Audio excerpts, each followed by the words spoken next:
Hoxe estamos aquí diante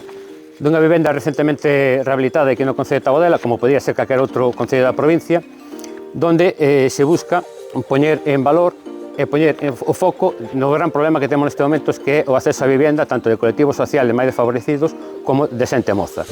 Nós o que intentamos con esta moción é que todas as institucións públicas, tanto o Estado como a Xunta de Galicia, como a Diputación, como os concellos, poñan algo de sí para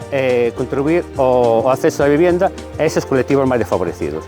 A Xunta de Galicia saca todos os anos unha axuda para a rehabilitación para os concellos, e entón queremos que sea a Diputación tamén que se implique nesa rehabilitación cunha axuda anual. Neste momento cuantificamos unha axuda de 20.000 euros por concello e ano, co fin de poñer en valor e poñer no mercado o maior número de vivendas públicas a precios asequibles. Falamos de 91 concellos, falamos de 91 vivendas públicas que se poden poñer todos os anos no mercado, e por eso pedimos á Diputación que faga tamén ese esforzo económico e que contribuya a paliar esta necesidade tan básica como temos do acceso á vivenda nos colectivos sociais, colectivos máis desfavorecidos e colectivos, digamos, a xente máis moza, máis nova, que ten tamén que acceder á vivenda.